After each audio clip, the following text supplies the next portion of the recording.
Shubor nagaslem jong unongsan hima.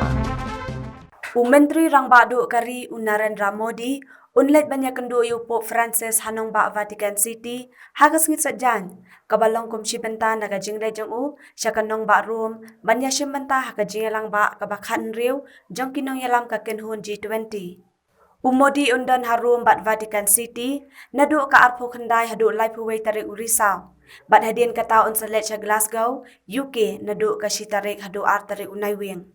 Harum Modi unya syembenta haga jingelang kinong yalam ka G20 banyak keren halor ka yok kokot bat kokot ka kia hadin ka jingwan ka klam bat kiwei kiman. Kani kalong kasian ka benengkong bakinong yalam ka G20 kenya kenduk markhman nadu bawansar ka klam house nem arhajar arpong. Hanong ba Vatican City, Modi unle jakendu Pope Francis, baju Secretary of State Cardinal Pietro Parolin, kani kanlong kasin baningkong ba Modi unya kendu Pope Francis ha Vatican City.